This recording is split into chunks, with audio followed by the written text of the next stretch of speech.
As- Assalamualaikum warahmatullahi wabarakatuh. Hari ini aku akan mengajari kalian tentang pernapasan pada hewan. Nah, kalian udah belajar pernapasan pada hewan belum?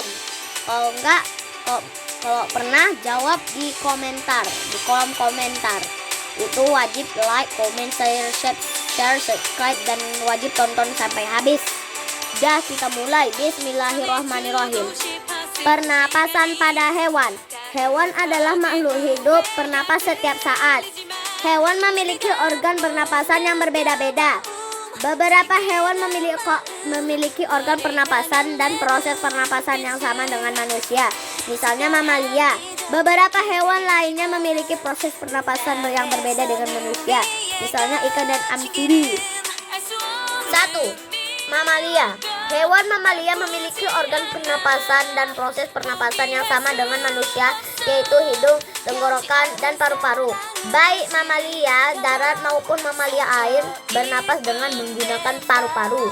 Mamalia darat seperti sapi, singa, dan kelinci dapat bernapas dengan mudah. Adapun mamalia air seperti lumba-lumba bernapas dengan paru-paru. Lumba-lumba bernapas dengan cara muncul ke permukaan air. Udara masuk melalui lubang berkatup di atas kepalanya.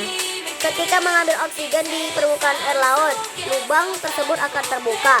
Saat menyelam, katup akan menutup kembali lubang. Lumba-lumba sering menyamurkan air melalui lubang berkatup untuk mengeluarkan air yang masuk ke dalam katup. 2. Burung.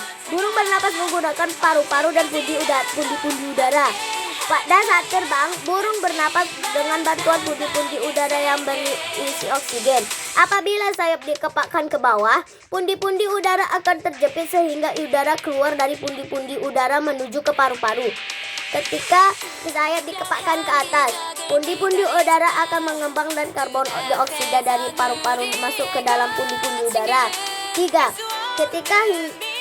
Ketika hinggap, burung bernapas dengan menggunakan paru-paru tanpa bantuan pundi-pundi udara. Burung juga mengisi pundi-pundi udara dengan oksigen. 3. Amfibi. Amfibi adalah hewan yang hidup di air dan di darat. Contohnya adalah katak, kodok, dan salamander. Katak bernapas menggunakan paru-paru dan kulit. Kulit katak selalu basah dan lembab agar proses pernapasan melalui kulit dapat berlangsung. Anak katak berudu hidup di dalam air dan bernapas dengan 3 pasang insang luar. Insang luar berupa lembaran kulit luar yang halus dan mengandung pembuluh darah kapiler. Setelah berumur 9 hari, berudu bernapas dengan insang dalam.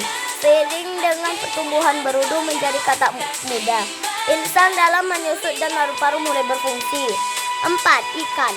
Ikan bernapas dengan insang. Gigi-gigi insang berfungsi menyaring kotoran agar tidak masuk ke dalam lembaran insang. Lembaran insang berfungsi sebagai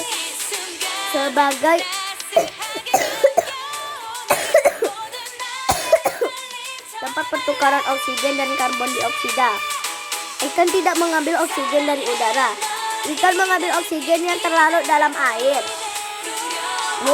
Ketika oksigen bersama air yang akan masuk ketika mulut ikan terbuka.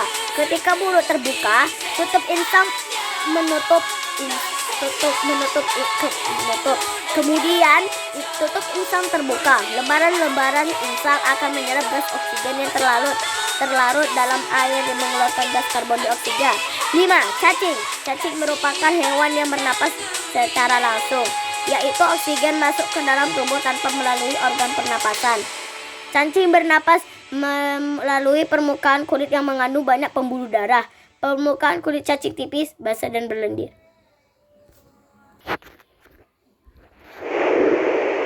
Bagaimana cara cacing bernapas? Gas oksigen diserap oleh cacing melalui permukaan kulitnya. Gas karbon dioksida dan uap air pun dikeluarkan melalui permukaan tubuhnya. Gas oksigen sangat mudah diserap oleh permukaan kulit yang basah. Oleh karena itu, cacing selalu hidup di tempat yang lembab sehingga permukaan kulitnya selalu basah. Tanah yang gembur memiliki banyak rongga udara sehingga cacing mudah mendapatkan oksigen untuk pernapasan. 6. Serangga bernapas dengan trakea. Trakea adalah saluran udara yang memanjang dan bercabang-cabang membentuk saluran lebih halus yang disebut trakeol. Trakeol terbesar di sisi kanan dan kiri tubuh serangga. Di sepanjang luas di sisi kanan dan kiri tubuh serangga terdapat lubang-lubang kecil yang disebut spirakel.